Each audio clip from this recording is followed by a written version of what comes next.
Question number 3 में है प्यारे बच्चों 3/2 x प्लस 5/3 y बराबर 7। प्यारे बच्चों 7 को इधर लाना है तो 3/2 x plus 5/3 y minus 7 is equal to 0 रखना है। ठीक है, ये आपका इक्वेशन फर्स्ट हो जाएगा। दूसरा इक्वेशन को देखना है प्यारे बच्चों 9x माइनस 10y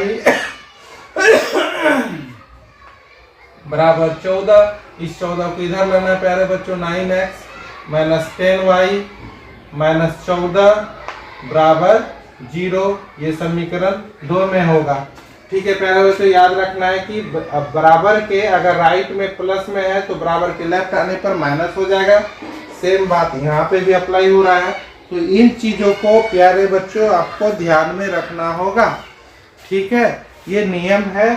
ठीक है, आप इनको ध्यान में रखें। अब प्यारे बच्चों यहाँ से हम अगर a1, ठीक है, a1 लिख लेते हैं। a1 कितना है प्यारे बच्चों? a1 देखिए इसका a1 3/2 है। ठीक है, इसमें हम लिख रहे हैं प्यारे बच्चों a1 a2। ठीक है, p1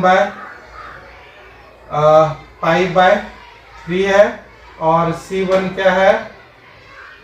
-7 है। ठीक है, और यहाँ पे आप देखेंगे कि b1 क्या है, सॉरी a1 पहले है ना, तो a2 यहाँ पे 9 है, b2 प्यारे बच्चों -10 है और c2 बच्चों -14 है। ठीक है, तो आपको यहाँ पे ध्यान रखना है प्यारे बच्चों। ठीक है, कि यहाँ पे फिर हमने a1 b1 c1 a2 b2 c2 लिखा है।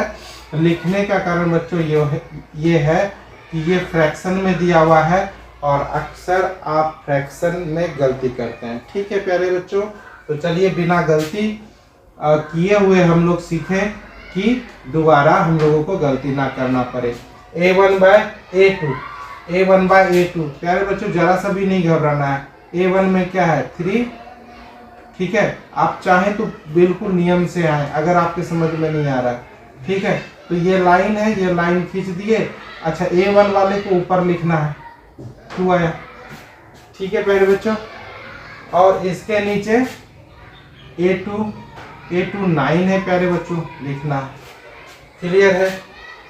ठीक है प्यारे बच्चों, आपको पता होगा कि ये बटे का मतलब क्या होता है प्यारे बच्चों, तो भाग। बटे का मतलब क्या होता है प्यारे बच्चों?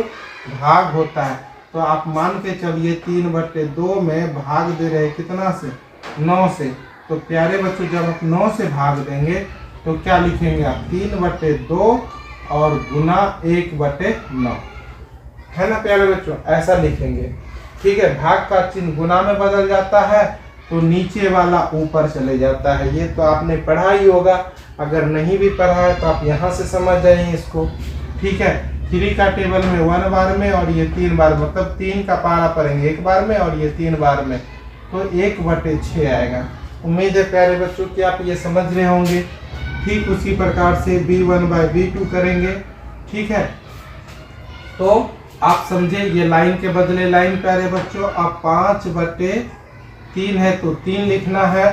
ठीक है, अब b2 देखने प्यारे बच्चों तो -10 है। सेम वही बात यहाँ भी करना है कि 5/3 लिख लेना है और बटे का मतलब प्यारे बच्चों क्या होता है? भाग होता है। तो आप भाग ही लिखें। ठीक है, और 10 लिख दें, लेकिन यहाँ केवल 10 नहीं है, -10 है तो ब्रैकेट देना होगा बच्चों, क्योंकि 2 चिन्ह एक साथ आता है तो एक चिन्ह को ब्रैकेट में लिखना अनिवार्य है, जरूरी है, तो आप लिखेंगे। ठीक है, और प्यारे बच्चों भाग को हम लोग गुना में चेंज करते हैं तो अंश हर बन जाता है और हर क्या बन जाता है? अंश बन जाता है। ठीक है, तो यहाँ 2 बार में कट गया और यहाँ 1/6, लेकिन माइनस में। क्या चीज में? माइनस में। प्यारे बच्चों यहाँ पे भी कंफ्यूजन होती है, यहाँ भी 1/6, यहाँ भी 1/6, लेकिन ध्यान आपको रखना है कि यहाँ माइनस में है प्यारे बच्चों। क्या चीज में है? माइनस में है। और वहाँ पे क्या चीज में है? ठीक है, ये क्या चीज में है प्यारे बच्चों, देखिए अब प्यारे बच्चों ये माइनस में है, ये माइनस है और ये प्लस में आ रहा है। ठीक है, तो आपको ध्यान से प्यारे बच्चों समझना पड़ेगा। ठीक है, ये माइनस है, इसके आगे क्या लगा हुआ है प्यारे बच्चों, माइनस है, इसीलिए क्या ये दोनों बराबर होगा, तो नहीं, बिल्कुल बराबर नहीं हो सकता प्यारे बच्चों। ठीक है, तो आप क्या लिखेंगे, ठीक, क्योंकि प्यारे बच्चों a1 बाय a2 बराबर नहीं है, ठीक है, b1 बाय b2 के। ठीक है, तो जब ये दोनों बराबर नहीं है तो हम इसको लिख सकते हैं, इसीलिए इस समीकरण के युग्म संगत होंगे। ठीक है, उम्मीद है प्यारे बच्चों कि आपको समझ में आया होगा। अगर समझ में आया है तो लाइक करें, शेयर करें और सब्सक्राइब करना ना भूलें। Thank you.